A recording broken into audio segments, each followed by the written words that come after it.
let's get down to the pièce de résistance, as I like to call it.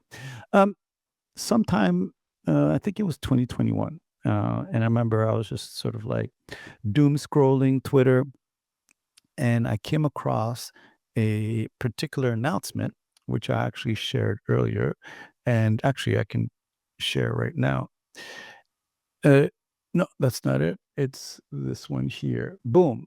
I'd seen a tweet from the founder of Yoast that read like this: "Super excited about this. We're proposing a WordPress performance team," and there was a link. And I jumped in like 2 days later, saying, "Hey, I was super interested. I thought it'd be really cool to have a conversation with that team." That essentially leads us to today's episode. So, without any further ado, I'm going to bring on our guest today. And there he is, finally, after that long sort of intro. We have the one, the only Felix. Hey, Welcome, Felix. How you doing? good, good. Thanks for having me. How are you Oh, doing? it is my absolute pleasure to have you on here. We've talked about these kind of like interactions for quite a while now, and I've always wanted to have you and the team over here. So I'm not sure if you're aware of the procedures here. I literally grab my car keys and I hand them over to you, and I'm going to do that right now. So what I'm going to ask you to do is essentially introduce yourself. Okay, but first, is it a gas car or an EV? Well, apparently you and Weston are aligned on this kind of conversation. You know, I'm still a bit of a gas car guy because I love manual transmission. 6 speed or doom is how I see it. So I don't know. Are you an EV type? I know you're in California, so I mean, I don't have a car, and I've oh up to this day never owned a car in my life. So I can make oh. I can make that decision at some point. Do you even have a driver's permit? That I do, yeah. Wow. Note to self, don't get in a car when Felix is driving because that might be, I don't know. I might have to take the wheel. That's interesting. That's good to know. I'll remember that next time we run into each other in the bay. That being said, please, Felix, the Yeah, stage is yours. thanks. Yeah, I'm Felix Arntz. I'm a senior software engineer at Google, and one of the co-founding members of the WordPress Performance Team that I already shared that we started 2021. Um, that team was started basically because a couple different people from different companies thought, well, we need to do something about performance in WordPress. WordPress is obviously a major player in the web, possibly or probably the biggest single player on the web. And at the time when this announcement came, there was a lot of feedback. Oh, like this is everybody was super supportive, and it was kind of overdue at the time. So there was a lot of excitement about it, and so it was people from I believe it was mostly people from Google, TenUp, and Yoast that, or no, and XWP that started this initial collaboration, and yeah, over them from that point on, we eventually created an actual WordPress performance team officially for the WordPress project. So initially in 2021, this was an announcement. Hey, let's form an initiative. And I believe it was like mid 2022 when the WordPress leadership made this a formal part of the WordPress project. So now, still today, and hopefully forever in the future, you can go to make.wordpress.org/performance. And that's where kind of the team's website is with information on how to get involved, links of all the projects we're doing and so forth. That's how things got started. And one of our goals was initially to improve performance of WordPress out of the box for the users that use the WordPress sites. This is the primary objective.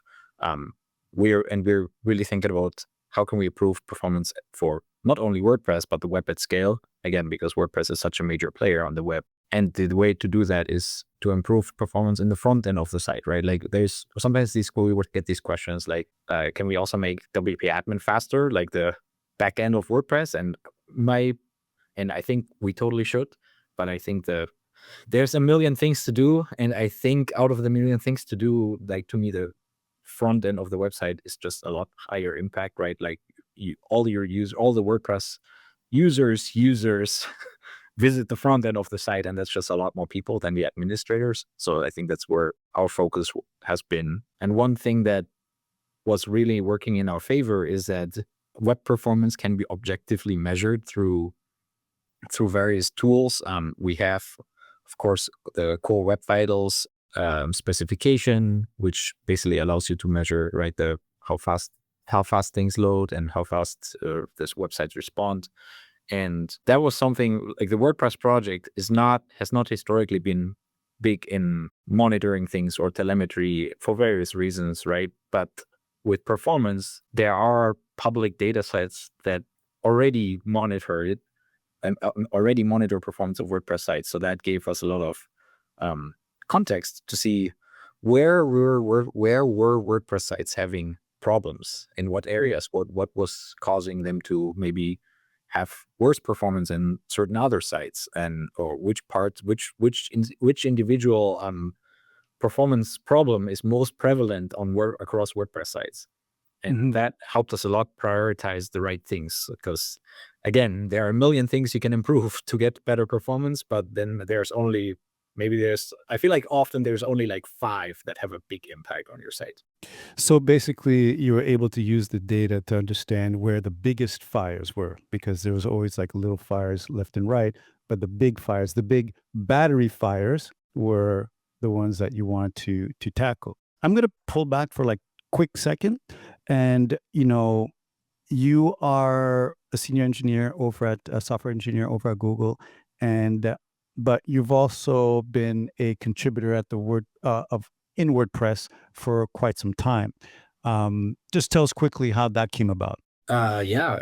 This couldn't be more fitting, because just like about 3 weeks ago now, I had my 10-year how should I call this, contributorversary? I don't know. Okay. Yeah. Like 10 years ago, it was 10 years ago that I started contributing to WordPress at those WordCamps, and have never stopped contributing ever since. Yeah, initially when I started, I was a freelancer and working with different WordPress companies, and just got hooked at the first time I contributed, and continued doing that. And eventually, when I joined Google, that was still part of my responsibility of my role there. So that's where I especially pivoted towards the performance work. And so, did you join Google? So you just mentioned that was still part of your work after you joined Google. So did you join Google specifically because you were a WordPress contributor, or that was also something they accepted that you were also going to do? No, that was specifically the role. That was in 2018. Google was establishing like a WordPress focused team. Awesome. Work in various aspects of WordPress, whether this was like working on certain plugins that Google would maintain, but also contributing to various initiatives like in Core and WordPress Core. And would that be specifically what the Galaxy team was meant to look after? I think that was a big part of it. Awesome. And and I just mentioned, for those listening and watching, I mentioned this because I understood that there was this team called the Galaxy team that had, like, I knew various members, and it sounded like, this is something that fell under the Galaxy team's umbrella. Yeah, absolutely. But I think the technically is the Galaxy team, like that term. I don't remember when that came up internally, and then externally, I think it all happened a little bit later. At the beginning, we were just like somewhat informally the people in Google other people in Google come to when there's something going on with WordPress. Got it. So someone made this up, apparently. Right. So here's something that I like to ask as well for all my guests is, how did you get in or start to care about performance just generally? This is I think I just as a web developer, I cared about web performance, I think that kind of materialized mostly, for the most part, in the several months before I joined Google. Like back then I was, also looking a lot at AMP, which was, of course, this framework that was very focused on making websites more performant in a arguably very opinionated way. Mhm. But that's kind of, I think that's where I started, because I mean, I'm like, to one degree, I thought it was very opinionated, and I think many people thought that, but I also I still think that it did so many things that are super complex and in a way exemplary, but it was just not entirely the right way, I guess. And that's but that's kind of where I got really more into performance specifically. And over the years at Google, I got into it more. Of course, there's lots of smart people at Google that I learned a lot from. And so even before the performance team WordPress formally came around, like I contributed to certain performance things to WordPress Core, for instance, in 2020, the lazy loading of images. Mm. I think that was probably the first bigger thing related to performance that I got involved in with WordPress Core. Nice. The lazy loading. Yeah. Awesome, awesome. So let's fast forward again, and you're at Google. The team has been assembled. We'll go straight from October 21 to that point in 22 that you mentioned. What do you tackle first? Well, I think what we tackle first is images, because Hmm. images are big. I mean, obviously, images are bigger files, they take longer to load than text. Obviously, videos are even far bigger, but they're also way less common on websites, so it's not as prominent of an issue. So probably the very first project that we really tackled was basically bringing better support for those modern image formats to WordPress, like initially WebP and later AVIF. As of today, both of these are supported in WordPress Core, so you can upload them yourself and it will just work as usual. Separately, though, we also have been working on a plugin which unfortunately has not yet been added to WordPress Core for various reasons, but it's we have this plugin called Modern Image Formats, which what that does is, even if you upload a JPEG or a PNG, it transforms them into WebP or AVIF, whatever you prefer to use. And you can also set it up in a way that it maintains the original image versions in the original format. If you want to go like a two-tiered approach with better backward compatibility with older browsers, so that you could, including usage of the picture element. Got it. Got it. And And I do remember of all the sort of like issues you wanted to tackle, and I do remember the conversations around the image formats.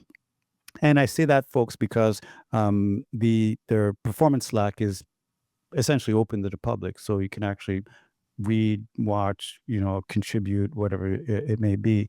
And I do remember one point where there was a lot of discussion between core members and just WordPress developers, and they had sort of like their concerns about modern formats. How are you able to sort of like assuage some of these developers and let them know, like, hey, this is the proper direction that we should be taking? right, like part of the complexity was all the differing opinions kind of led us to this path where we today have a plugin which allows you to configure it in a few ways that, from various perspectives, all could be the best approach. That's part of why it is not in core, because the one single way to do it could not yet be established, and WordPress Core does not historically like to expose user controls to technical stuff like, do you want to have WebP or AVIF? We are developers and we know what that is, but probably a lot of WordPress administrators wouldn't know what that is. So that's kind of the WordPress's philosophy to not have that in the core platform. But so features should only land in core if they can be if their default is reasonable enough for like the 90% of people, Absolutely, absolutely. Um, And that must be, and not to cut you off, but as you sort of describe it, that must be one of the challenges in trying to make sure that you modernize a platform without alienating people who may not understand what is going on. exactly. Yeah. Yeah. So for the modern image format specifically, some concerns were basically that I think the biggest pushback that we initially had was if you generate WebP, but you also keep the JPEG sizes, because to take a quick step back here, like the important context is that WordPress, when you upload an image to WordPress, it also generates sub sizes, right? Like, because you don't want to have the 3000 pixel image in the like little frame of the website. So it generates all these sub sizes. So then you get those in JPEG. And then if you generate the same sizes again in WebP, for instance, let's just assume WebP on average was like, I don't know, 80% the size.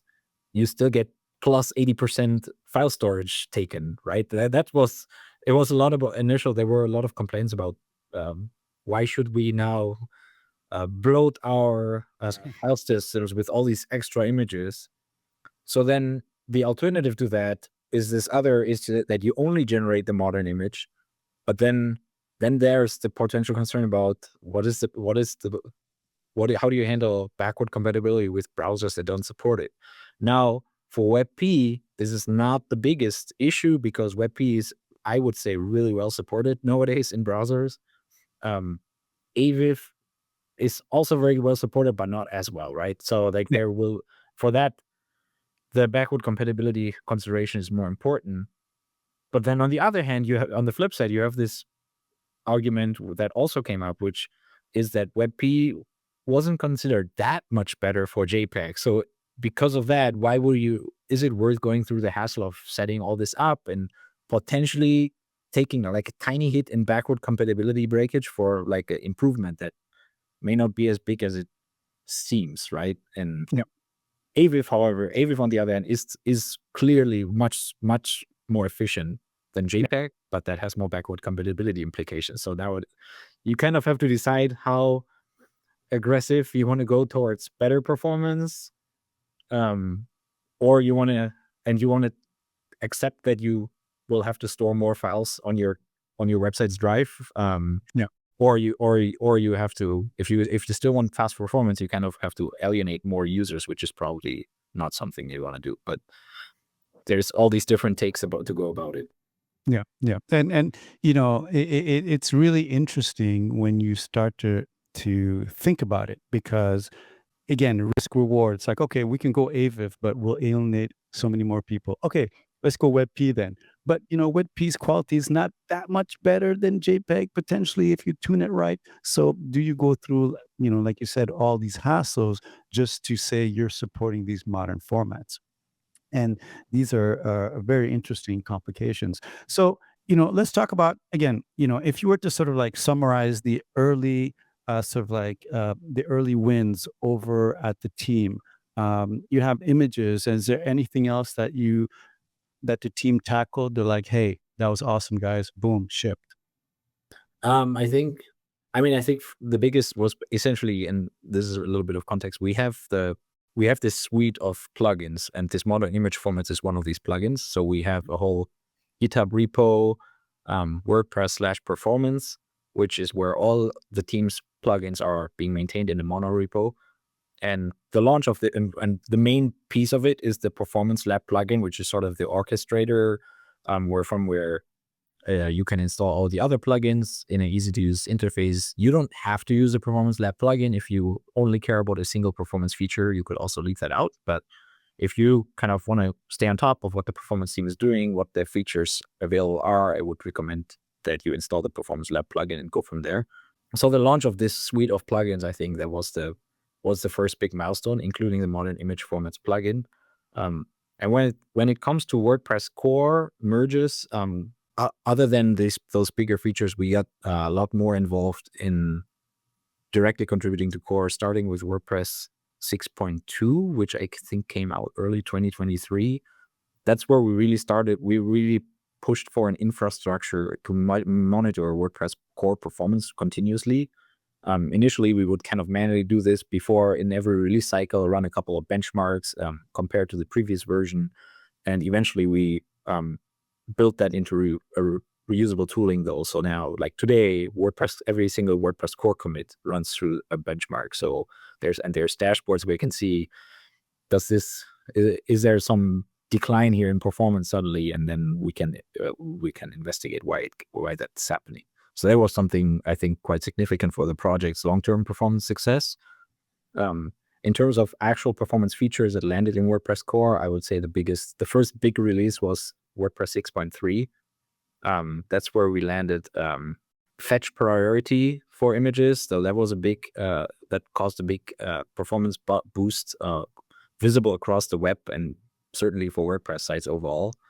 That's the kind of thing where WordPress can have such a great impact, right? Because it's so widely used across the web. And that was one of the features where you could literally see it in the charts on HTTP Archive and Chrome User Experience Report. That release also improved notably INP. I think major props to Weston Reuter, who commented earlier. Yeah, he found this long task that the WordPress emoji loader script was causing. Kind of obscure, but I think like the majority of WordPress sites today load with that, like 2/3 or so.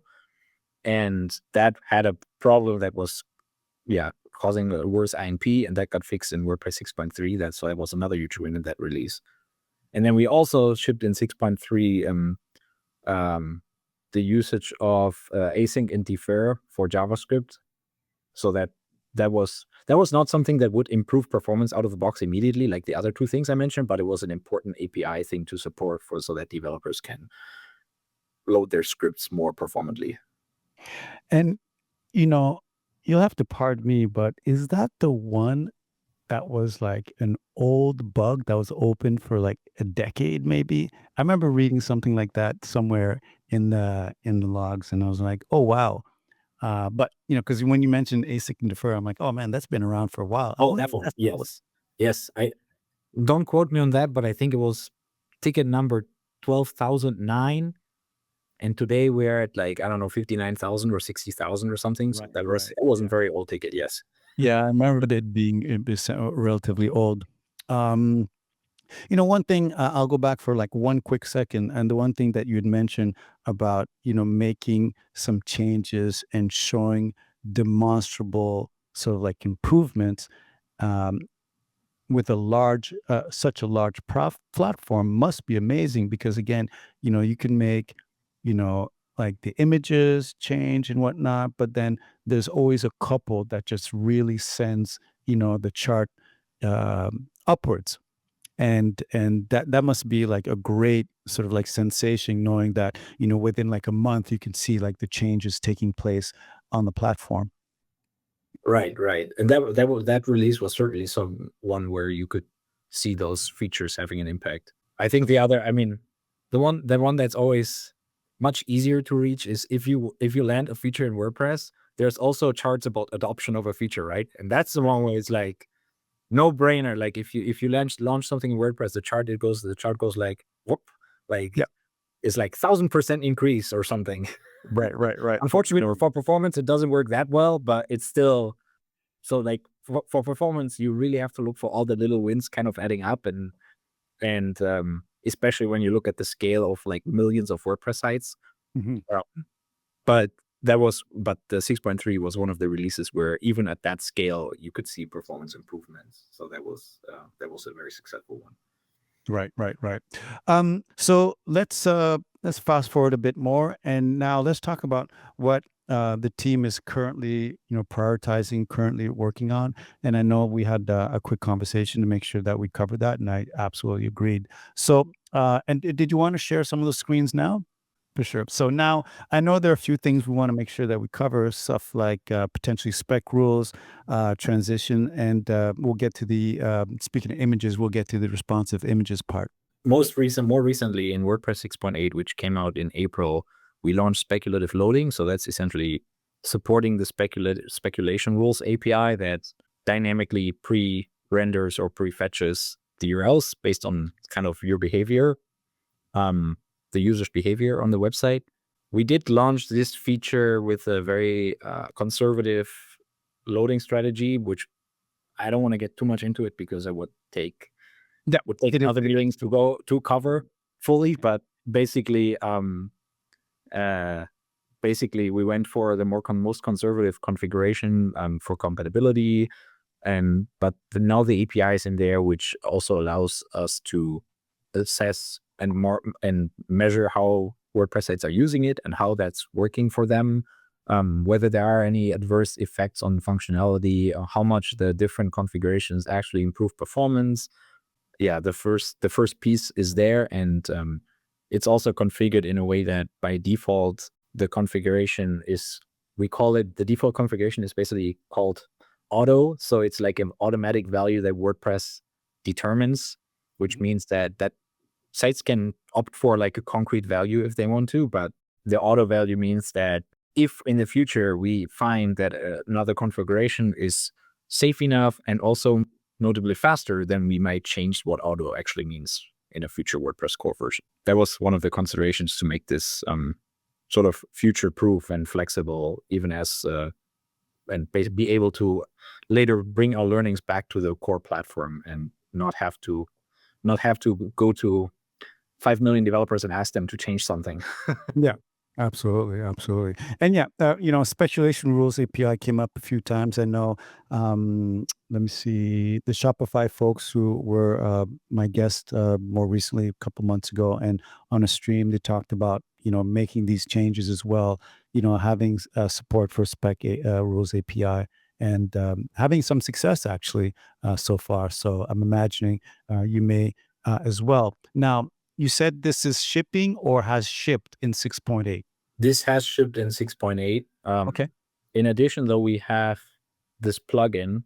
So this plugin was initially the feature plugin before the feature was shipped in 6.8, but even now it still has a purpose. So now you can, if you just use WordPress Core with 6.8, you get speculative loading. But with this plugin, it alters the default configuration to be more performant. It does also come with these potential risks that, again, like I had a whole long podcast with WP Tavern about this a while ago, so we can probably put this in some notes to link out to that. Yep. But yeah, so that there's some risks to that, but for many WordPress sites, these risks probably don't apply. With this plugin, you change the default behavior, but you also get UI controls, which, as mentioned before, it wouldn't be possible for core, but in a plugin like this, it's fine to have UI controls for performance. So you get controls in WordPress admin to change the configuration. I can also quickly show what that looks like. We got here speculative loading installed. So you get this kind of very simple UI where I can just say what configuration you want for speculative loading. Awesome. Now, with something like Spec Rules, how much do you rely on the idea that the users of the platform are familiar with the technology? I mean, I think that's part of the consideration for core. Like the expectation for core is we have to work in a way that people will not be familiar with speculative loading. The average WordPress admin end user. Yeah. That's why we wouldn't have this kind of UI in WordPress Core, but for plugins, there is not such a strict requirement. And it's also arguably, if a user installs a plugin called speculative loading, they must be at least interested in performance in some way or what that is. Right. Yeah. Because that's already somewhat of an obscure name, I would say. Yes. I mean, you have to be curious and you'll have to look it up, and who knows, it might take you to MDN or something of this sort. So, but that's always a consideration, and the idea that you have to make sure that the user is familiar, understands, realizes what is involved in some of these newer APIs, or just performance in general. Certainly, but with some of these modern APIs that do great work, and work that is essentially required to have the best experience and performance possible. But, again, Felix's croissant shop, does Felix understand what this means? So, but Sorry. that go ahead. Sorry. No, I was just confirming what you're saying. Yeah. Yeah. Awesome. But that's great to see. And again, for those who have been following the stream, again, Matthias, I believe, had spoken about it at the meetup in Toronto, and I think Dan Gale, when he was on during the stream, confirmed that they had just shipped it and they're seeing some great successes so far. Awesome. So spec rules. Now, something that was also seemingly big was view transitions you'd mentioned. Right. Yeah. So this is like the perfect transition. Well, sorry, view transition, but also this is also the perfect way to transition into view transitions, because there is some relation between view transitions and speculative loading. So most recently, a big thing that we've been working on is this view transitions plugin. You can also get that on WordPress.org. View transitions, in case you're not familiar, is like there's a whole article on the Chrome developer blog about cross-document view transitions, which is somewhat revolutionary on the web. It's a new web API that allows you to connect, to have different, when the user navigates to a different URL, that there's not this hard new page load that we're used to from all the web. But then historically, over the last, 15 years and more, obviously there have been mobile apps and they don't have that. And the user experience from not having that is arguably much nicer. The View Transitions API, which is a browser API, brings this possibility to the web in a very simple way. Obviously, there are many sites that already have been doing this, but they were using some kind of SPA, like single page application infrastructure, usually a lot more complex to build, and also depending on the tooling, right? Like WordPress is not meant to be used as a single page application. You can, but you have to hack around a lot of things. And then there's also a lot of things to be aware with when you do that, to get it right, to not mess up for instance, mess up accessibility, mess up SEO, and many other things. So View Transitions API makes it possible without changing how your site works in a substantial way. So I can quickly show that, obviously, if I don't have this active, I just go to a page, and there's this. I'm on a fast connection, so this isn't very slow, but you obviously know this regular page load, hard page load that there is. So if I activate View Transitions, let's see, you saw there was no hard transition, and even the title of this thing shifted over here. You can also see it as I go back and forth, that it first of all, there's no hard transition, but the other thing is that this title shifts into its place on the other screen, kind of similar here. And that's what this View Transitions plugin enables out of the box. It essentially uses the View Transitions API in a way that is pre-configured to work well in WordPress. And as we talked about plugins, as long as it's in a plugin shape, it's fine to give the user a lot of control, even though it's very technical, as you can see here. I see that. So this plugin is in a very early stage still. So there's just a few default animations, and arguably a lot of them are playful and use them at your own risk, or maybe don't use them at all. But the point of this is mostly just to show people what you can do with view transitions, and this is already an API in the plugin, so I could see how in the future, like other WordPress plugins could come and implement hundreds of more beautiful transitions than those that are currently built in this plugin. The default fade, though, I think I would say it's pretty great, and because that comes very close to what what mobile apps do, especially because you can then mark certain elements on the page with something that's called a view transition name, and that's what these input fields are for. These text input fields are for. They basically allow you to enter certain selectors, and then the plugin will search for these selectors in the page you're navigating from and the page you're navigating to, and automatically assign a matching name for the matching elements, and that will lead to this effect that I showed here, like this title morphing into the same title on the other page. Awesome.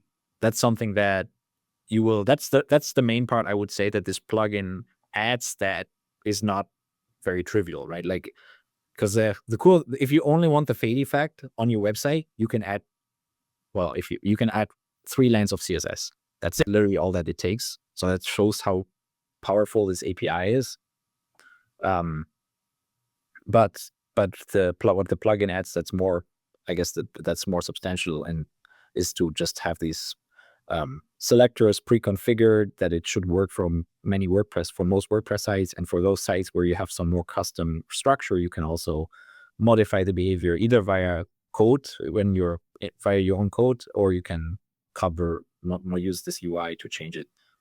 You can do insane things here that are probably not nice. Like, I don't know, like I can put this effect and I can make it like 3 seconds long, which will probably look absolutely horrible. But I just want to, it's also, honestly, it's something you can have fun with. So now I click here, and isn't this a transition you would want to have on every website? Right. I mean, yeah. Sorry, I get carried away with this stuff, but obviously this is not how you should use this plugin. But yeah, there's lots of more useful things you can do with it. And what I and then the last thing that we just recently added is it also enables this. You can also enable this in WP admin. So that way, now when I click on something else here, you see how it will just, again, not do a fresh page load, and this menu will stick in place, and it will nicely expand the submenu. So that's how view transitions in WP admin looks like, and it immediately makes you feel like, oh, WP admin now feels more like a single page application, when before it didn't. A big user experience win. Right. And I was saying before, it really ties into speculative loading. So that's why, like I mentioned, it was a great transition to go from speculative loading to view transitions, because what we notice is that this website is maybe not the greatest example for it, but if you have a lot of images, sometimes this transition can look like not super smooth. I don't know if I can create this experience right now, because it also really depends on your connection. But like when let's see, I don't know if you notice this there, but there's like a tiny bit of a flicker or something. It can happen, and if I go back and forth here, it will be less visible because now the content was already loaded. Sometimes you notice this thing that we've also gotten some feedback already where sometimes people say that the transition takes like, I don't know, 200 millisecond delay or something to actually transition to the other page. Or there's like a little flicker if the transition involves like an image that's maybe a bit larger. And that's where I think view transitions and speculative loading really complement each other well, because if you use speculative loading in one of the defaults that for example, that it pre-renders the other page, and the user already hovers over it, and then the next page is already fully pre-rendered, you will basically avoid this. You can avoid that flickering effect. Needless to say, that's still also something that we look into, that we're still trying to investigate more, like where exactly is this coming from? Is that something that we can solve on the WordPress implementation of view transitions, or is this something that maybe the spec itself could somehow improve? Right. Since we've been talking about images and clicking images back and forth, you said that the team's also doing some work around responsive images and specifically enhanced. And I'm curious about this sort of, tag of enhanced responsive images. So that's yet another plugin that's currently being worked on. So first of all, this plugin started as a plugin just to add the auto keyword to the sizes attribute, which basically allows the browser to automatically configure the best sizes, the best value for the sizes attribute, so you don't have to as a website developer. This only works for images that are below the fold, or that are lazy loaded, because the browser needs to know the layout of the page to do that. Mm-hmm. And that is actually something that was also already shipped in WordPress 6.7. So this plugin started as this feature plugin to do that, but that portion of the feature of the plugin is now kind of no longer relevant if you have WordPress 6.7 plus. Mm-hmm. But the main thing that what it is now about is improve the sizes attribute accuracy for the images that unfortunately cannot benefit from this auto keyword. And that's a lot more complicated, because it does involve more than just supporting a web API. And again, I could probably talk about this for like half an hour at least, but just maybe trying to quickly summarize it is, WordPress generates its whole HTML output on the server in PHP. So it doesn't know at that point where an image is at. Yeah, it doesn't know where an image is at, because it doesn't have access to, like, it can't load the website in its own browser or something like that. So we can only make but we can use certain heuristics to get an idea of how large the image is. For example, there's certain layout information that is predefined on the server that the server environment knows about, like, for instance, the maximum width of the web page, for instance, there's always on desktop especially, there's always large margins at some point. The larger your screen becomes, and then you need to know how large can an image actually become. And then WordPress now has block-based WordPress posts have a block-based layout, so you can know for instance, you can know here in this example, even on the server, you can know, is this image being rendered in a columns block? This is like a columns block with 2 columns. And then you can also know on the server side, how many columns is this block being rendered within? So now it's a 2-column layout. So basically the WordPress now, the plugin, what this plugin does is makes these calculations as it renders the page, and basically says, okay, this image is being rendered here, so this must be the content which is this, whatever, I'm going to just make up a number, maybe it's 800 pixel. And then because it's in a 2-column layout, we can roughly just split that in half, like 50% times 800 pixel. And then you got, maybe this is like 400 pixels wide. Of course, there's like little margins, but at this point we're talking about a few pixels, so it doesn't matter that much. Mm-hmm. So the goal of this plugin is basically to create a more accurate sizes attribute by pre-calculating it, because the way that this is and has been implemented in WordPress Core back from an implementation in, I think, 2015 is very basic and not accurate, unless it's not accurate unless you have a full width image in your content. This is definitely, from what it sounds, definitely front burner work. Like, this is currently the project that the team is working on and trying to eventually ship. Right. Yeah. And then I think the last project that I want to cover, and maybe mostly just give a quick shout out to it. There is a plugin called, or let me just look at it here on the performance screen. There is a plugin called Optimization Detective. Oh yes. Yes, and again, shout out to Weston, and he could talk about that a lot more. Optimization Detective actually does not show up here because it is like a framework plugin that enables some new features, but then these Embed Optimizer and Image Prioritizer plugins are both based on this Optimization Detective plugin. And what it does is it allows you to, it basically allows you to learn, it allows the website basically to learn from actual visitors looking at your site, like where certain things are in the front end, for instance. So what I was just saying, the example I was just making with enhanced responsive images and WordPress Core being limited to not getting it 100% right because it runs on the server, something like Optimization Detective can, in principle, fix those problems, because it loads some lightweight JavaScript this is the plugin. It loads some lightweight JavaScript in the front end when users visit the site, and collects certain anonymous heuristics based on where are certain elements in the page.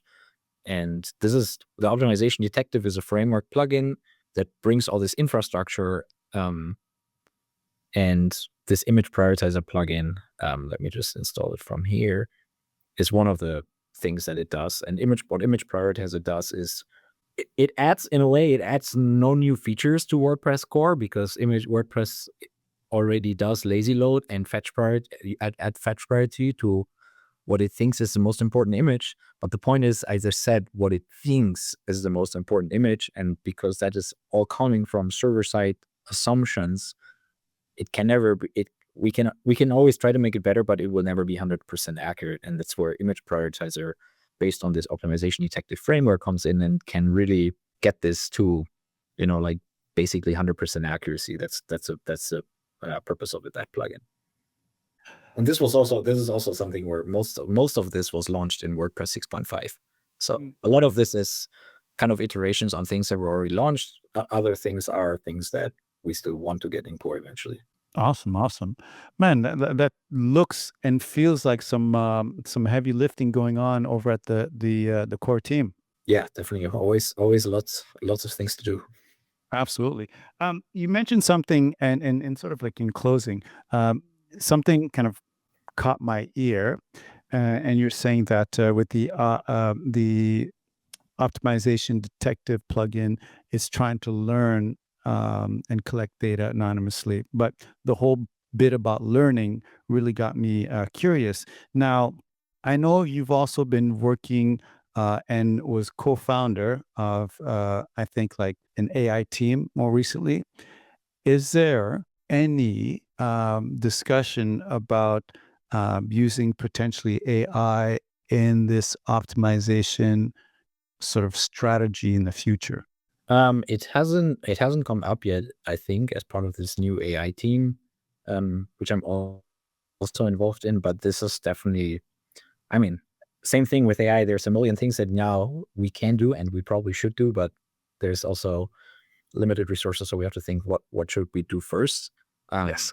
That is the using AI to improve performance. That's something that Adam Silverstein has been looking into quite a bit. I did, and I know there's a lot of efforts in various companies to kind of connect the two dots. How can you make, for example, a certain performance reports more accessible to non-technical users, or more actionable? How you can fix them. Or the other part is, how can you configure an agent, for instance, that fixes performance issues themselves, right? Like I think both of those are great examples of how AI and performance tooling can play together. It's not concretely on the radar of the performance team, but definitely something to think about. Yeah, and again, I kind of threw that out there because I'd seen previous examples of this kind of taking place, and obviously, what's happening over at Chrome DevTools, and how they've sort of started to incorporate that. And I figured maybe some of that conversation might be you might pick it up down the hall from you or something like that. I don't know. Man, Felix, thank you very much. That was a very concrete and well detailed account of what's taking place over at WordPress Core with regards to performance. So I certainly do want to thank you for that. In a couple sentences, like, what do you think, or what do you see happening with the team? Say, oh my, well, God, we're halfway through the year. So from here through like January, what do you see happening, or what do you see being shipped? I mean, I think hopefully at least some part of the two plugins that I showed, the enhanced responsive images and view transitions. I think specifically the piece about view transitions in WP admin, that arguably maybe the least impactful of those three pieces, but that's something that may be an easier lift to get into WordPress core very soon. But I think that hopefully by the end of the year, from all three portions there, we have something that we can include in WordPress core. And then I'm also excited for what Weston's going to do with the optimization detective work, which is extremely complex. So I don't know if we can expect something there to land in core by the end of the year, but I think this is so promising, and so I really hope I really hope we get somewhere with that. Awesome, awesome. Hey, Weston, if you're still listening, I'm gonna drive over in my gas car and pick you up, so we can have our stream together. All jokes. Felix, thank you very much. Now, if anyone wants to reach out to you, what should they do? Uh, I'm on most socials under my full name, Felix Arntz, all together. X, Twitter, Blue Sky, GitHub, almost everywhere, and except in WordPress. And WordPress, my username is Flixos90, which was some old nickname. And I feel like that goes to testament that I've been in WordPress longer than I've been in all these platforms, where I decided I should probably just use my name to be a bit more professional, but that's just who we are. I was just gonna say, it's like I never knew what the deal was with that handle. I kind of wanted to ask, and I'm not gonna ask you now in case it's something crazy, But I was like, don't tell me that was like your producer name or something, because then I'll No, just no. okay. It was just some nickname I had in high school. Oh wow, you held on to it, I beautiful. suppose, yeah. um, again, Felix, thank you very much. That was fantastic. I'm gonna have for the folks watching, I'm gonna have this episode edited nicely and hopefully ready by next week. Should be. Any parting words, Felix? No, this has been fun. Oh, awesome. Well, thank you very much for joining. Don't go anywhere because I want to speak to you before we part ways. And folks, once again, I will catch you maybe next week, but look out for announcements online. And if not, I do have the week after scheduled, and that's going to be a juicy one. All right, take care, folks.